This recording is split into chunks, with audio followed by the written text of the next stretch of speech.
안녕하세요. 자스민TV에 오신 걸 환영합니다. 마음에 드시면 좋아요, 구독 부탁드릴게요.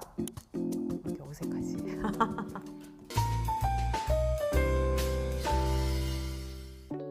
지난번 영상에서 섭식장애 치료에 있어 의학적, 영양학적 치료가 왜 중요한지에 대해 이야기를 했는데요. 오늘은 섭식장애 치료의 핵심, 식리 치료에 대해 이야기해볼까 합니다.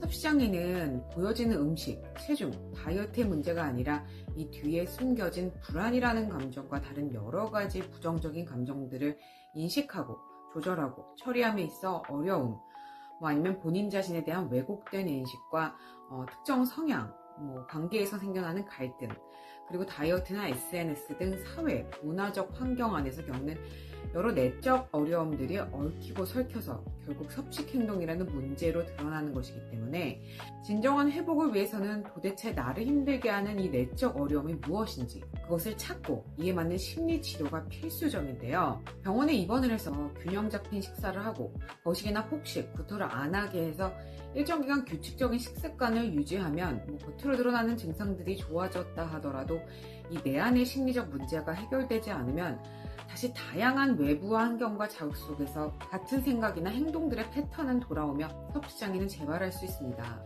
실제로 발표 기간마다 약간의 차이는 있지만 치료 시작 후 1, 2년 내 재발률은 신경성 식욕부진증의 경우 33%에서 50%, 신경성 폭식증의 경우 25에서 45%, 폭식장애의 경우 2에서 30% 정도 보고되고 있습니다. 그렇기에 섭식장애 치료에 있어 신체 기능과 대사 균형을 회복하여 건강한 몸을 만드는 이 의학적, 영양학적 치료가 너무나 중요하지만 여기에 더해 감정, 사고, 행동을 재조정하며 정서와 인지 기능을 회복하여 건강한 마음과 사고 체계를 만드는 심리 치료가 반드시 포함되어야 합니다. 자, 그럼 섭식장애 심리 치료 어떠한 것들이 있는가? 섭식장애의 각 유형마다 우선 많은 연구를 통해 효과가 입증된 대표적인 주된 치료법들이 있고, 그리고 여기에 더해 환자의 상황이나 개인적인 특성에 맞춰 치료 효과를 강화하기 위해 활용되는 보조적인 심리치료 기법들이 있습니다. 점점 더 많은 연구들을 통해 다양한 심리치료들이 생기고 있는데, 섭식장애 치료 시 1차로 권고되는 주된 치료는 3-4가지 정도이고, 나머지 보조치료는 수십 개가 있습니다. 보조치료들은 아직 연구가 충분하지 않거나 단독적으로 사용했을 때 효과가 입증되지 않았고, 국제 가이드라인에서는 한 가지 치료법을 충분한 기간과 강도로 적용하는 것을 권장하고 있기 때문에 오늘은 우선 신경성 식욕부진증, 폭식증, 폭식장애 이 3가지의 섭식장애 유형이 있어 국제적으로 가장 신뢰받고 임상에서 많이 활용되는 3가지 주요 심리치료에 대해 이야기해 보도록 하겠습니다. 우선 CBT, Cognitive Behavioral Therapy 라고 심리치료에 관심이 있으신 분들이라면 한 번쯤 들어보셨을 단어인데요. 섭식장애뿐만 아니라 우울증, PTSD, 불안장애, 강박장애 등 다양한 정신질환에서 과학적으로 효과가 입증된 심리치료입니다. 나에게 생기는 정서적, 행동적 문제의 상당 부분이 나한테 일어난 어떤 사건 자체가 아니라 내가 이 사건을 어떻게 해석하고 바라보는지, 인지구조와 학습된 행동 패턴에서 이 문제들이 비롯된다고 보는 이론에 근거합니다. 쉽게 말해 예를 들어 운전하고 가다 누가 끼어들었어. 쟤가 나 무시하네 라고 해석하고 생각하면 짜증과 분노의 감정, 그리고 창문을 열고 욕을 한다든지 보복운전의 행동을 할 수 있는 반면 응급 상황이 있나? 화장실이 급한가 보다 라고 생각하면 똑같은 상황이지만 기분 나쁠 것도 보복운전을 할 필요도 없어진다는 거죠.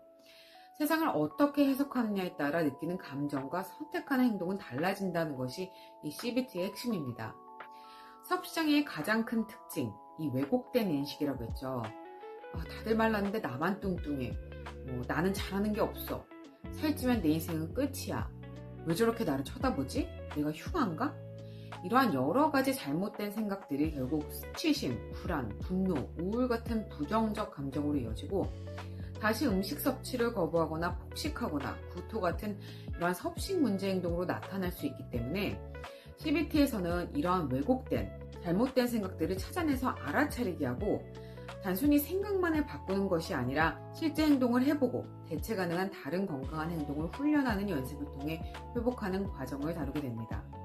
CBT의 경우 이 왜곡된 사고와 감정 그리고 행동의 악순환을 끊어내는 것이 핵심이기에 이러한 순환 구조가 뚜렷하게 나타나는 모든 섭식장에 있어 가장 활용되고 있는 치료법이고, 이에 맞춰 거식증의 경우에는 CBT-AN, 폭식증의 경우 CBT-BN, 폭식장애는 CBT-BED처럼 각 유형별 특화된 매뉴얼로 세분화돼서 더 효과적으로 접근하고 개입할 수 있는데요. 그렇기 때문에 CBT는 이 세 가지 모든 유형에서 임상적으로 가장 권장되는 1차 치료법으로 사용되고 있습니다. 두 번째, FBT, Family Based Therapy, 가족 기반 치료인데요. 이름 그대로 가족이 치료의 핵심적인 역할을 하는 섭식장애 심리 치료법입니다. 영국의 멀슬리 병원에서 청소년 신경성 식욕부진증 치료를 위해 개발된 모델로 청소년 거식증 환자들에게 가장 효과가 입증된 1차 치료법이자 영국, 미국, 국내에서 모두 신경성 식욕부진증의 1차 권고 치료로 제시되어 있습니다. FBT의 핵심은 섭식장애를 단순히 아이 개인의 문제로 혼자 책임지게 하지 않고 가족 전체가 함께 회복해야 하는 질병으로 보는 데 있는데요. 섭식장애가 일반적으로 청소년기와 청년기에 발병하며 20세 전에 발생하는 것이 86%가 됩니다. 통계에 따르면 미국인의 신경성 식욕부진증 95%는 10대에서 25살 사이에 발생하는 것으로 보고되고 있고, 드물게 아주 어린 6에서 7살 아이에게서 거식증이 시작되는 케이스도 보입니다. 국내에서도 TV 프로그램에서 아주 어린 여자아이가 거식증 증상을 보이는 방송들도 나오고 있죠.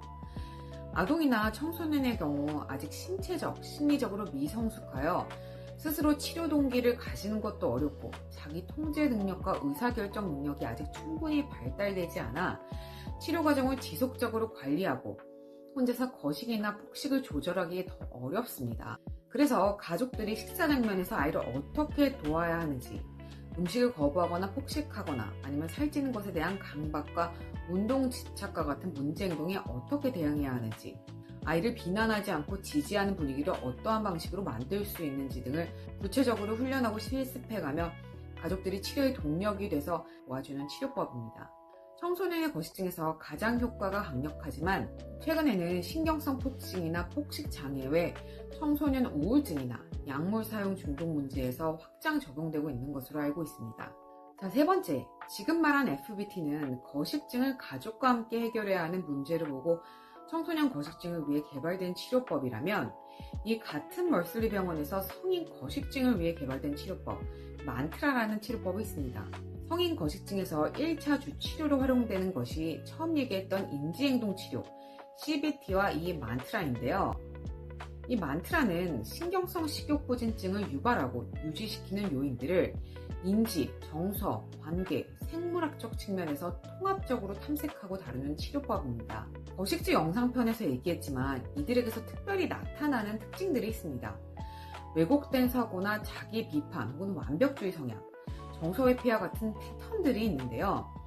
예를 들어 하루 식사량을 1000칼로리로 제한하고 음식을 그램 단위로 재며 체중이 0.1kg만 늘어나도 극심한 불안을 느끼는 거식증 환자가 있다면, 이 만트라에서는 단순히 음식을 먹게 하는 치료가 아니라 왜 이렇게 강한 통제를 놓지 못하는지, 그 통제가 어떠한 두려움이나 감정 회피, 완벽주의와 연결되어 있는지를 함께 탐색합니다. 그 과정에서 환자는 억눌렀던 감정과 욕구를 조금씩 표현하고 칼로리를 조금 늘려본다거나 체중을 하루 재지 않거나 생활 속에서 작은 변화 행동을 시도하면서 모든 것을 완벽히 통제하지 않아도 안전하네 라는 새로운 경험들을 만들어가게 도와주는 치료법입니다.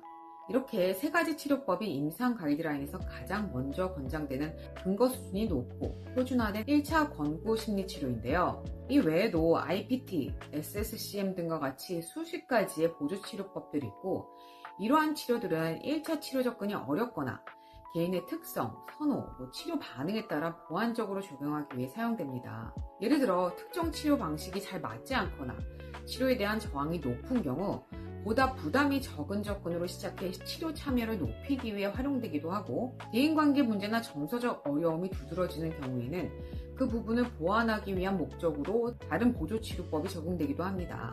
또한 치료 과정에서 일부 증상은 호전되었지만 특정 패턴이 지속되는 경우 이를 보완하고 유지하기 위한 단계에서도 사용될 수 있는데요. 물론 섭식장애 치료에 있어 1차 권고치료법을 우선적으로 적용하는 것이 권장되지만, 결국 섭식장애 치료는 하나의 방법만을 고집하거나 그걸로 해결하려고 하기보다는 개인의 상태와 변화 과정에 맞춰 가장 적절한 치료를 선택하고 유연하게 조합하는 것이 중요하며, 그래야 단순한 증상 조절을 넘어서 재발을 줄이고 안정적인 회복으로 이어질 수 있으니, 여러분들이 어떠한 석식장애 심리치료들이 있는지 한번 검색하고 알아보는 것도 좋은 방법일 수 있습니다.